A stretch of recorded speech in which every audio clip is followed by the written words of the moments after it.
சந்தித்து தங்களுடைய ஆதரவு தவேகாவிற்கு என்று தெரிவித்திருந்த நிலையில் தற்போது முதலமைச்சர் விஜய் சி.வி. சண்முகத்தினுடைய இல்லத்தில் அவருடைய ஆதரவாளர்களுடனான சந்திப்பை நிகழ்த்தியிருக்கிறார்.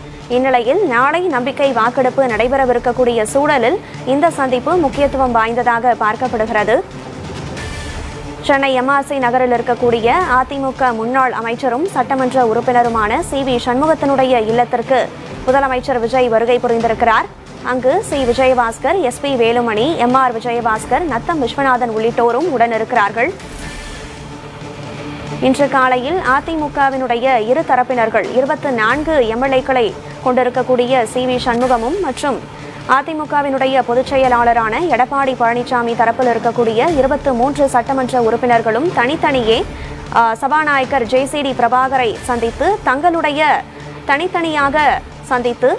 தனித்தனியாக சட்டமன்ற குழு தலைவர்கள் மற்றும் கொறடாக்களுக்கான பெயர்களை பரிந்துரைத்திருந்தார்கள் தங்களுடைய கடிதங்களில். இந்நிலையில் அதிமுகவிற்கான சட்டமன்ற குழு தலைவர் மற்றும் கொறடா யார் என்று தெரியவராத சூழலில் தவேகாவினுடைய தமிழகத்தினுடைய முதலமைச்சர் விஜயினுடைய சந்திப்பு இந்த நேரத்தில் முக்கியத்துவம் வாய்ந்ததாக பார்க்கப்படுகிறது. நாளை நம்பிக்கை வாக்கெடுப்பு நடைபெறவிருக்கக்கூடிய சூழலில் இன்று அதிமுகவினுடைய முன்னாள் அமைச்சரும் சட்டமன்ற உறுப்பினருமான சி.வி. சண்முகத்தினுடைய எம்ஆர்சி நகரில் இருக்கக்கூடிய இல்லத்திற்கு விஜய் வருகை புரிந்திருக்கிறார். அங்கு அதிமுக முன்னாள் அமைச்சர் C. Vijayabaskar, S P. Velumani, M R. Vijayabaskar, Natham Viswanathan ஆகியோரும் உடனிருக்கிறார்கள்.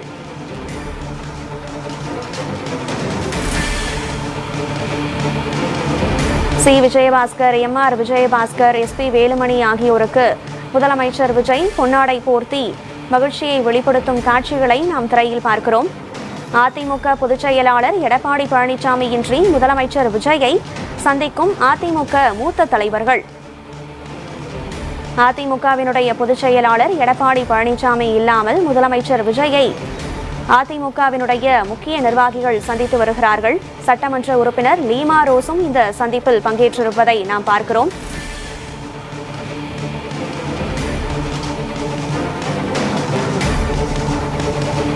எம்ஆர்சி நகரில் அதிமுக முன்னாள் அமைச்சரும் சட்டமன்ற உறுப்பினருமான சி.வி. சண்முகத்தினுடைய இல்லத்தில் முக்கிய சந்திப்பானது நடைபெற்று வருகிறது. முதலமைச்சர் விஜயுடன் கூடுதல் விவரங்களை பகிர்ந்து கொள்வதற்காக இணைகிறார் நம்முடைய பொறுப்பாசிரியர் மரியரீகன். வணக்கம் மரியரீகன்.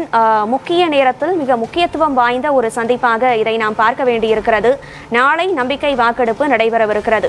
அதிமுக பிளவுபட்டு இரு தரப்பினர், இரு சட்டமன்ற குழு தலைவர்கள் வேண்டும், இரு கொறடாக்கள் வேண்டும் என சட்டமன்ற சபாநாயகரை சந்தித்து கடிதம் கொடுத்திருக்கிறார்கள். கொறடா யார் என தெரிய வராத நிலையில் தற்போது அதிமுகவினுடைய இரு தரப்பில் ஒரு தரப்பு தவேகாவிற்கு ஆதரவு கொடுத்திருக்கிறது.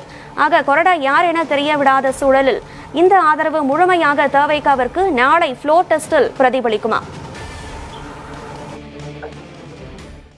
கனகதரா, நீங்கள் குறிப்பிட்டதை போன்று இன்றைக்கு தமிழ்நாட்டினுடைய முதலமைச்சர் விஜய் அவர்கள் தமிழ்நாட்டினுடைய அதிமுகவாகிய இருக்கக்கூடிய ஒரு பிரிவினரை சந்திப்பது என்பது மிகவும் ஒரு முக்கியத்துவம் வாய்ந்த அரசியல் நிகழ்வாகவே பார்க்கப்படுகிறது. ஏனென்றால் அதிமுகவுடைய சட்டமன்ற குழு தலைவராக யாரை தேர்ந்தெடுப்பது என்கிற விவகாரமானது அதிமுகவுடைய உட்கட்சிக்குள் பூதாகரமாக வெடித்துக் கொண்டிருக்கிறது.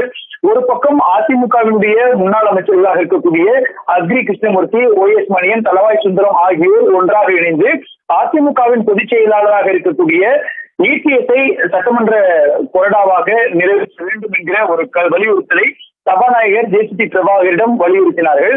இதற்கு நேர் எதிராக எஸ்.பி. வேலுமணி தான் அதிமுகவினுடைய சட்டமன்ற குழு தலைவராக செயல்படுவார், அதனை ஏற்றுக்கொள்ள வேண்டும் என்கிற ஒரு கடிதத்தை சபாநாயகரிடம் நத்தம் விஸ்வநாதன், விஜயபாஸ்கர், எம்.ஆர். விஜயபாஸ்கர், அதே போன்று முன்னாள் அமைச்சராக இருக்கக்கூடிய காமராஜ் உள்ளிட்டோரும் கூட வலியுறுத்தி இருக்கின்றார்கள். இந்த பின்னணியில் நாளை நம்பிக்கை வாக்கெடுப்பானது நடைபெற இருக்கிறது.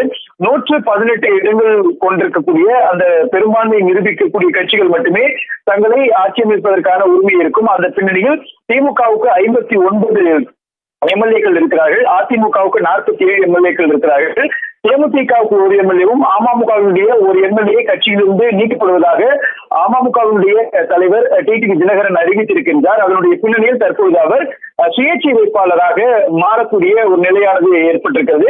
பாட்டாளி மக்கள் கட்சிக்கு 4 எம்எல்ஏக்கள் இருக்கிறார்கள். பாஜகவுக்கு 1 எம்எல்ஏ, ஐயுஎம்எல்க்கு 2 எம்எல்ஏ. அதோடு மட்டுமல்லாமல் சிபிஐ, சிபிஎம், விஜிக ஆகிய கட்சிகளை சேர்ந்த 6 எம்எல்ஏக்கள் என்று பெரும்பான்மையை நிரூபிப்பதற்கான ஒரு வாய்ப்பானது நாளை இருக்கிறது. 118 என்கிற எண்ணிக்கையில் தற்பொழுது தாவேகாவுக்கு வெறும் 108 எம்எல்ஏக்கள் மட்டுமே இருக்கின்றார்கள். இந்த 108 எம்எல்ஏக்களில் திருச்சி கிழக்கு சட்டமன்ற தொகுதியினுடைய எம்எல்ஏவாக இருக்கக்கூடிய தன்னுடைய பொறுப்பை தமிழ்நாட்டினுடைய முதலமைச்சர் விஜய் ராஜினாமா செய்திருக்கின்றார். அந்த இடம் காலியாக இருக்கக்கூடிய ஒரு நிலையானது உருவாகி இருக்கிறது. அதே போன்று தாவேகாவினுடைய ஒரு எம்எல்ஏவை நாளை ஃப்ளோர் டெஸ்டுக்கு வர வேண்டாம் என்கிற ஒரு விஷயத்தை நீதிமன்றமானது அறிவுறுத்தி இருக்கிறது. அதனுடைய அடிப்படையில் அந்த இடமும் தற்போது வரை வாக்களிக்க முடியாத ஒரு நிலை ஏற்பட்டு இருக்கிறது.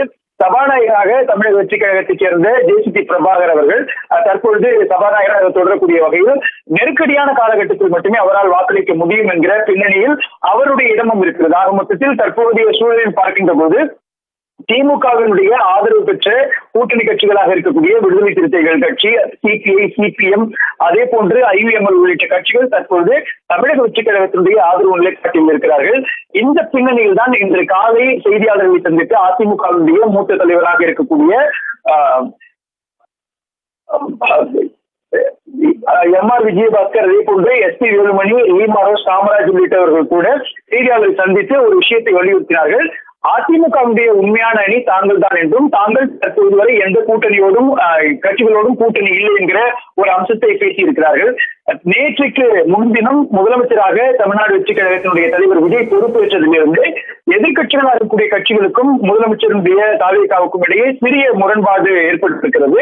அதாவது வெள்ளை அறிக்கை வெளியிடப்படும், நிதிநிலை கடுமையாக பாதிக்கப்பட்டிருக்கிறது என்கிற அம்சங்களை எல்லாம் முதலமைச்சர் விஜய் வலியுறுத்தினார். இதனால் திமுகவில் கூட்டணியில் ஏற்கனவே இருந்த விசிக, சிபிஐ, சிபிஎம் உள்ளிட்ட கட்சிகள் அவருக்கு எதிரான ஒரு நிலைப்பாட்டை எடுப்பார்களா என்ற சந்தேகம் வரும்போதுதான் இன்றைக்கு செய்தியாளர்களை சந்தித்த அதிமுகவுடைய மூத்த தலைவர்களாக இருக்கக்கூடிய எம்ஆர் விஜயபாஸ்கர், எஸ்பி வேலுமணி, அதே போன்று ரத்தன் விஸ்வநாதன், விஜயபாஸ்கர் உள்ளிட்டவருடைய இந்த நிலைப்பாடு என்பது அரசியல் முக்கியத்துவம் வாய்ந்ததாக மாறப்படுகிறது. ஏறக்கூடிய இபிஎஸ் ஆதரவாளர்களாக 23 எம்எல்ஏக்கள் இருக்கிறார்கள். அதே போன்று இபிஎஸ்க்கு எதிரான நிலைப்பாட்டோடு இருக்கக்கூடிய 24 எம்எல்ஏக்கள் இருக்கிறார்கள். தற்போது தமிழ்நாட்டினுடைய முதலமைச்சர் விஜயை நேரில் சந்தித்து பேசுகின்ற போது இந்த 24 எம்எல்ஏக்கள் நேரடியாகவே தமிழ்நாட்டினுடைய முதலமைச்சர் விஜயை சந்தித்து பூங்கொத்து கொடுத்து தங்களுடைய மரியாதையை செலுத்தினார்கள். இதன் மூலம் நாளை நடைபெறக்கூடிய அந்த நம்பிக்கை வாக்கெடுப்பில் இந்த எம்ஆர் விஜயபாஸ்கர், அதே போன்று எஸ்பி வேலுமணியுடைய இந்த ஆதரவாளர்கள் அனைவரும் நம்பிக்கை வாக்களிப்பில் தமிழக வெற்றி கழகத்திற்கு ஆதரவாக வாக்களிப்பார்களா என்கிற ஒரு அம்சமும் பார்க்கப்பட இருக்கின்றது. இதில் அதிமுகவினுடைய பொதுச் செயலாளராக இருக்கக்கூடிய எடப்பாடி கே பழனிசாமியினுடைய ஆதரவு இல்லாமல், அவர் இல்லாமல் ஒரு குறிப்பிட்ட பிரிவினர் தமிழக வெற்றி கழகத்தினுடைய தலைவரும் தமிழ்நாட்டினுடைய முதலமைச்சருமாக இருக்கக்கூடிய விஜயை நேரில் சந்தித்து பேசியது என்பதும் அவர்களை வரவேற்று கலந்துரையாடியது என்பதும் தமிழ்நாட்டினுடைய அரசியல் களத்திற்குள் எதிர்காலத்தில் ஒரு பெரிய மாற்றத்தை ஏற்படுத்துமா என்கிற பரபரப்பான நிலையானது உருவாகி இருக்கிறது. ஏனென்றால் ஒரு பக்கம் ஏற்கனவே திமுக கூட்டணியில் இருந்த விடுதலை சிறுத்தைகள் கட்சி, சிபிஐ, சிபிஎம் உள்ளிட்ட கட்சிகள் முதலமைச்சர் விஜய்க்கு எதிராக அந்த தமிழ்தாய் வாழ்த்து 3வது இடத்தில் பாடப்பட்ட அம்சத்திற்கு கடுமையான கண்டனங்களையும் எதிர்ப்பையும் தெரிவித்திருந்தனர். இன்றைக்கு கூட சட்டமன்றத்தில் பேசிய விடுதலை சிறுத்தைகள் கட்சியினுடைய சட்டமன்ற குழு தலைவராக இருக்கக்கூடிய வன்னியரசு கூட அதை டீகோட் பண்ணி காமித்தார். அதே போன்று கம்யூனிஸ்ட் கட்சியை சேர்ந்த தளி ராமச்சந்திரன் கூட இந்த விவகாரத்தை சுட்டிக்காட்டினார். மேலும் எதிர்கட்சி தலைவராக இருக்கக்கூடிய உதயநிதி ஸ்டாலின் கூட மாநிலத்தினுடைய வளர்ச்சிக்கு, மக்களினுடைய நலனுக்காக இருவரும் ஒன்றாக இணைந்து செயல்பட வேண்டும் என்கிற ஒரு அம்சத்தை கூறியிருந்தார். ஏற்கனவே திமுகவினுடைய தலைவர் மு.க. ஸ்டாலின் தாவேகாவினுடைய அரசாங்கத்திற்கு எதிராக 2 அறிக்கைகள் வெளியிட்டிருக்கின்றார். ஒன்று தமிழ்தாய் வாழ்த்து விவகாரம், அதே போன்று வெள்ளை அறிக்கையினுடைய அந்த நிதிநிலை பற்றாக்குறை சம்பந்தமான விஷயம். ஏற்கனவே தாவேகாவுக்கு எதிரான ஒரு அரசியல் நிலைப்பாட்டை திமுகவும் அவருடைய தோழமை கட்சிகளாக இருக்கக்கூடிய சில கட்சிகளும் கூட எடுத்துவிட்ட பின்னணியில் பெரும்பான்மை நிரூபிக்கக்கூடிய இந்த விவகாரத்தில் அடித்து தனக்கு எந்த விதமான ஆபத்தும் தன்னுடைய அரசுக்கு வரக்கூடாது என்பது தன்னுடைய அரசை காப்பாற்றுவதற்காகவும் தன்னுடைய அரசை திடப்படுத்துவதற்கான ஒரு முயற்சியில் தமிழக வெற்றி கழகத்தினுடைய நிர்வாகிகள் ஈடுபட்டிருக்கிறார்கள். இந்த ஒட்டுமொத்தமான அரசியல் பின்னணியிலிருந்து இந்த விவகாரத்தை அணுகின்ற பொழுது தமிழக வெற்றி கழகத்தினுடைய தலைவரும் முதலமைச்சருமான விஜயை அதிமுகவினுடைய ஒரு குறிப்பிட்ட பிரிவினர் சந்தித்தது என்பது அரசியல் முக்கியத்துவம் வாய்ந்ததாகவே பார்க்கப்படுகிறது. கனகதாரா. மரியரீகன், அதிமுக சட்டமன்ற தேர்தலில் வென்று எடுத்த எம்எல்ஏக்களினுடைய எண்ணிக்கை 47. தற்போது 28 எம்எல்ஏக்கள் கொண்ட ஒரு தரப்பினர் CV சண்முகம் தலைமையில் விஜயை சந்தித்திருக்கிறார்கள். ஆக அந்த 2/3 பங்கு அந்த கட்சி தாவல் சட்டம் என்பது அந்த 28 பேருக்கும் பொருந்துமே. ஆனால் கொறடா பொறுப்பில் இருக்கும்போது கொறடா யார் என தெரிய வந்தால் தானே இந்த கட்சி தாவல் சட்டமானது பொருந்தும். அப்படி தெரியாமல் இருக்கும்போது இந்த கட்சி தாவல் சட்டமானது பொருந்துமா? சபாநாயகர் தரப்பில் 2 கொறடாக்கள், 2 சட்டமன்ற குழு தலைவருக்கான பெயர்கள் பரிந்துரைக்கப்பட்டிருக்கிறது. ஆக சபாநாயகர் JCD பிரபாகரனுடைய முடிவு எதை ஒத்ததாக இருக்கும்? கனகதரா, நீங்கள் கேட்டது என்பது ரொம்ப முக்கியமான ஒரு இடமாக இருக்கிறது. ஏனென்றால் தற்போது வரை தமிழ்நாட்டினுடைய சட்டமன்றத்தில் அதிமுக ஆதரவு பெற்ற, அதாவது இரட்டை சின்னத்தில் இருந்து வெற்றி பெற்ற எம்எல்ஏக்களாக மொத்தம் 47 பேர் இருக்கிறார்கள். இதில் EPS ஆதரவாளர்களாக 23 பேர் இருக்கிறார்கள். அதே போன்று CV Shanmugam, MR Vijayabaskar, SP வேலுமணியினுடைய ஆதரவாளர்களாக இருக்கக்கூடியவர்கள் மொத்தம் 24 பேர் இருக்கிறார்கள். 2/3 மெஜாரிட்டி என்கிற அடிப்படையில் பார்க்கின்ற பொழுது 32 எம்எல்ஏக்களுடைய ஆதரவு யார் அதிமுகவுடைய இரட்டை சின்னத்திற்கு எதிராக நிலைப்பாட்டு எடுக்கிறார்களோ அவருக்கு தேவைப்பட வேண்டியிருக்கிறது. அதாவது மொத்தம் இருக்கக்கூடிய 47 எம்எல்ஏக்கள் 32 எம்எல்ஏக்கள் யாருடைய ஆதரவாக இருக்கிறார்களோ அவர்கள்தான் 2/3 மெஜாரிட்டி என்கிற அடிப்படையில் அவர்கள் ஒரு குழுக்களாக செயல்படலாம் அந்த சட்டமன்றத்திற்குள்ளாக. ஆனால் தற்போதைய சூழலில் CV சண்முகத்தினுடைய ஆதரவு எம்எல்ஏக்களாக இருக்கக்கூடியவர்கள் மொத்தம் 24 எம்எல்ஏக்கள் மட்டுமே இருக்கிறார்கள். EPSக்கு 23 எம்எல்ஏக்கள் மட்டுமே இருக்கிறார்கள். அதனுடைய அடிப்படையில் யார் தமிழ்நாட்டினுடைய அதிமுக சட்டமன்ற குழு தலைவர் என்கிற ஒரு விவகாரத்தில் இறுதி முடிவு எடுக்கக்கூடிய அதிகாரம் என்பது அதிமுகவுடைய பொதுச் செயலாளராக இருக்கக்கூடிய எடப்பாடி K பழனிசாமிக்கு தான் இருக்கிறது. எடப்பாடி K பழனிசாமிக்கு ஆதரவாக 23 எம்எல்ஏக்கள் இருக்கிறார்கள், அவருக்கு எதிராக 24 எம்எல்ஏக்கள் இருக்கிறார்கள் என்ற அடிப்படையில் இந்த இடத்தில் அதிமுகவுடைய பொதுச் செயலாளராக கட்சியினுடைய கட்டுப்பாட்டுக்கு எதிராக செயல்பட்டார்கள் என்ற அடிப்படையில் இந்த 24 எம்எல்ஏக்கள் மீது, அதாவது குறிப்பாக தமிழ்நாட்டினுடைய முதலமைச்சர் என்ற அடிப்படையில் அவரை சந்தித்தால் எந்த விதமான பிரச்சனையும் கிடையாது. அதே சமயத்தில் தாவேகாவினுடைய ஆதரவு நிலைப்பாட்டையோ அல்லது தாவேகாவுக்கு ஆதரவான ஒரு அம்சத்தையே இவர்கள் கையில் எடுத்து அவர்களோடு கூட்டணி அமைக்கிறோம் என்கிற விவகாரத்தை கையில் எடுத்தால் அதிமுகவுடைய பொதுச் செயலாளராக அவர் மீது கட்சி நடவடிக்கை எடுக்கும் பட்சத்தில் அவர்கள் சுயேட்சை எம்எல்ஏக்காக மாறக்கூடிய ஒரு நிலையானது ஏற்பட்டிருக்கும். இன்றைக்கு அப்படித்தான் ஒரு நிலைப்பாடானது சட்டமன்றத்தில் ஏற்பட்டிருந்தது. சபாநாயகரை அமர வைத்து, சபாநாயகர் JCD பிரபாகரை அமர வைத்து விட்டு அந்த JCD பிரபாகருக்கு பாராட்டு தெரிவிக்கும் வகையில் அனைத்து கட்சியினுடைய எம்எல்ஏக்கள், முக்கிய நிர்வாகிகளை பேசுவதற்கான ஒரு வாய்ப்பு வழங்கப்பட்டது. அப்பொழுது அமமுகவில் இருந்து தேர்ந்தெடுக்கப்பட்ட ஒரே ஒரு சட்டமன்ற உறுப்பினராக இருக்கக்கூடிய காமராஜ் கடந்த காலத்தில் கசப்பான உணர்வுகள் ஏற்பட்டிருக்கலாம், அவற்றை எல்லாவற்றையும் மறந்துவிட்டு ஓரணியில் பயணிக்கலாம் என்கிற ஒரு நிலைப்பாட்டோடு தமிழ்நாட்டினுடைய முதலமைச்சர் விஜய் புகழ்ந்து பேசினார். இதனுடைய அடிப்படையில் தாவேகாவினுடைய அந்த புகழ்ச்சி என்பது அமமுகவுடைய தலைவரால் கசப்பான உணர்வாக மாற்றப்பட்டு அவர் தற்பொழுது கட்சியில் இருந்து நீக்கப்பட்டிருக்கிறார். தற்பொழுது அவர் கட்சியிலிருந்து நீக்கப்பட்ட காரணத்தினால் அவர் அமமுகவுடைய குக்கர் சின்னத்திலிருந்து வெற்றி பெற்றாலும் கூட அவர் ஒரு சுயேட்சையாகத்தான் மாறுகின்ற ஒரு நடவடிக்கையானது ஏற்பட்டிருக்கிறது. ஏறக்கூடிய அதிமுகவுடைய பொதுச் செயலாளரும் இதே ஒரு நிலைப்பாட்டை மீதி இருக்கக்கூடிய CV Shanmugam, Natham Viswanathan, Vijayabaskar, MR Vijayabaskar, SP Velumani, லால்குடியினுடைய சட்டமன்ற உறுப்பினராக இருக்கக்கூடிய லீமா ரோஸ், அதே போன்று நன்னிலம் சட்டமன்ற தொகுதியினுடைய MLA இருக்கக்கூடிய காமராஜ் ஆகியோர் மீறி எடுத்தார்கள் என்றால் அவர்கள் சுயேட்சைகளாக மாறுவார்கள் என்கிற ஒரு நிலையானது ஏற்படும். இதுவும் கூட ஒரு வகையிலான ஒரு அம்சமாக இருக்கும். அதே சமயத்தில் இரட்டை இலை சின்னத்திலிருந்து வெற்றி பெற்ற இந்த 24 பேரும் தாவேகாவுக்கு ஆதரவு என்கிற ஒரு நிலைப்பாட்டையோ அல்லது தாவேகாவோடு கூட்டணி என்ற ஒரு நிலைப்பாட்டையோ தாவேகாவோடு நாங்கள் செல்கிறோம் என்கிற ஒரு நிலைப்பாட்டை எடுத்தாலும் கூட அதுவும் கட்சி தாவல் என்கிற அடிப்படையில் இருக்கும். ஒட்டுமொத்தமாக இந்த விவகாரத்தில் அதிமுகவுடைய பொதுச் செயலாளராக இருக்கக்கூடிய எடப்பாடி K பழனிசாமி என்ன முடிவை எடுக்கிறார் என்கிற அடிப்படையில் தான் இதற்கான அடுத்த கட்ட அம்சங்கள் விவாதத்துடன் தொடர்பாக. ரீகன், அடுத்ததாக இன்று காலையில் 2 முறை CV சண்முகம் செய்தியாளர்களை சந்தித்தார். ஒரு முறை திமுக ஆதரவு பெற்று முதலமைச்சராக வேண்டும் என்ற எடப்பாடி பழனிசாமியினுடைய நிலைப்பாடு எங்களிடையே அதிருப்தியை ஏற்படுத்தியது, தவேகாவிற்கு ஆதரவு கொடுக்கிறோம் என ஒரு முறை தெரிவித்திருந்தார். மறுமுறை அதிமுகவினுடைய பொதுச் செயலாளர் எடப்பாடி பழனிசாமி தான் என்ற கருத்தையும் முன்வைத்திருந்தார். ஆக இவர்களுடைய தவேகா ஆதரவு என்பது கட்சிக்குள்ளாக இருந்து கொண்டே தவேகாவிற்கான ஆதரவாக மாறுமா, இல்ல கட்சியை விட்டு விலகி தனிப்பட்ட ரீதியிலாக நீங்கள் சொன்னது போல சுயேட்சையாக அது சுயேட்சையான ஒரு ஆதரவாக மாறுமா? இதுல 2 அம்சங்கள் நாம பார்க்க வேண்டி இருக்குது கனகதரா. ஒன்று, அவர்கள் கட்சிக்குள்ளே இருந்து கட்சிக்கு அதிருப்தியான செயல்பாடுகள் இருந்து செயல்பட்டால் அவர்கள் மீது கட்சி ஒழுங்கு நடவடிக்கை எடுப்பதற்கான முழு அதிகாரம் இருக்கிறது. ஒருவேளை கட்சி அவர்கள் மீது முழு அதிகாரத்தை செலுத்தி அவர்கள் மீது ஒழுங்கு நடவடிக்கை எடுக்கின்ற பட்சத்தில் இந்த 24 எம்எல்ஏக்களும் சுயேட்சைகளாக மாறுவதற்கான வாய்ப்பு இருக்கிறது.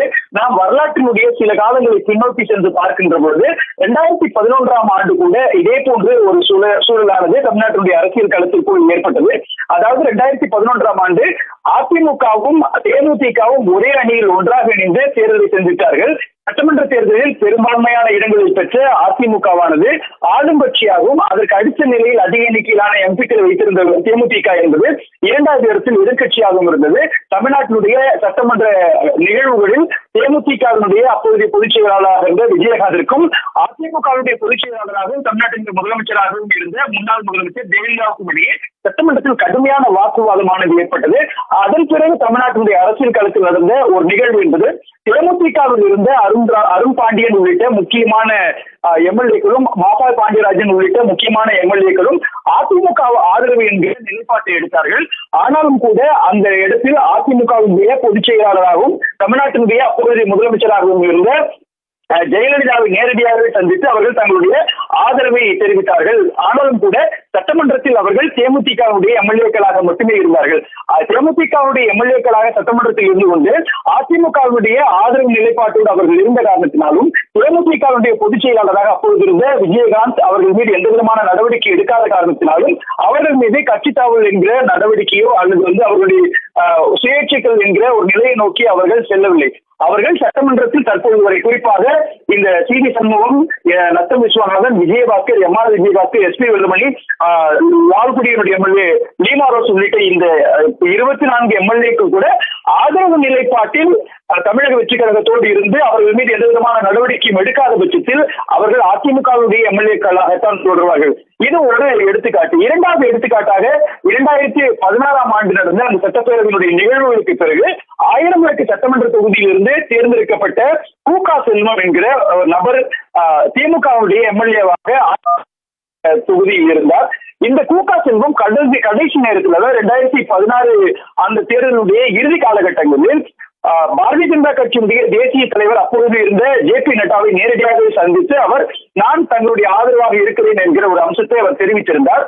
ஆனாலும் கூட அவர் மீது திமுகவுடைய நிர்வாகிகளோ அல்லது திமுகவுடைய செயல் தலைவராக இருந்த மு.க. ஸ்டாலின் எந்த விதமான நடவடிக்கையும் எடுக்கவில்லை. அதனுடைய அடிப்படையில் அவரும் சட்டமன்றத்தில் பேசும்பொழுது நான் பாஜகவினுடைய குரலாக இருப்பேன், ஆனால் திமுகவுடைய எம்எல்ஏவாகவே செயல்படுவேன் என்கிற ஒரு அம்சத்தை சொல்லியிருந்தார். இந்த 2 சம்பவங்களின் அடிப்படையில் பார்க்கின்ற பொழுது தற்போது C V. Shanmugam, Natha Viswanathan, M R. Vijayabaskar, P. Vijayabaskar, S P. Velumani உள்ளிட்ட இந்த அதிமுகவுடைய மூத்த நிர்வாகிகள் முக்கியமான சில மசோதாக்கள் சட்டமன்றத்தில் பாஸ் செய்யும் போதோ அல்லது சட்டமன்றத்துக்கு வரும்போதோ அல்லது நம்பிக்கை வாக்கெடுப்பிலோ கூட அரசினுடைய இந்த நடவடிக்கைகளுக்கு தங்களுடைய ஆதரவை தெரிவிக்கலாம். அதே சமயத்தில் அவர்கள் கட்சியினுடைய கட்டுப்பாட்டை மீறி இருக்கிறார்கள். கொறடா யார் என்று இதுவரை தெரியாத போது கொறடாவினுடைய நடவடிக்கையும் அதிமுகவுடைய பொதுச் செயலாளருடைய நடவடிக்கையும் அவர்கள் மீறி இருக்கிறார்கள் என்கிற அடிப்படையில் அவர்கள் மீது நடவடிக்கை எடுத்தால் மட்டுமே அவர்கள் கட்சியிலிருந்து நீக்கப்படுவார்கள்.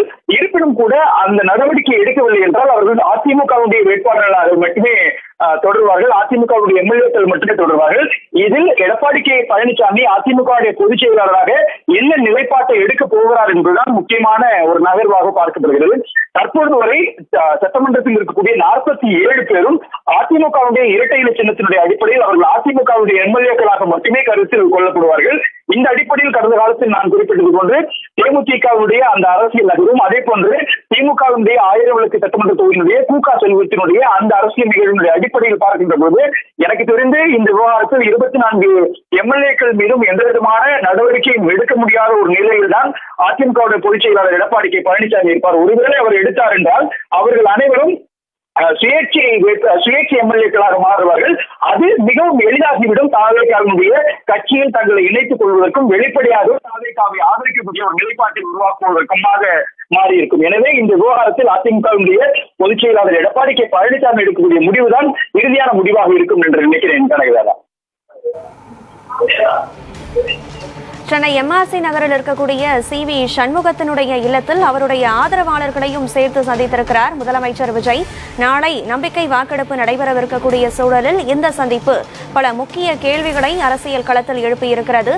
இந்த சந்திப்பை அரசியல் ரீதியாக ஆய்வு செய்து அலசியமைக்கு நன்றி மரியரீகன்.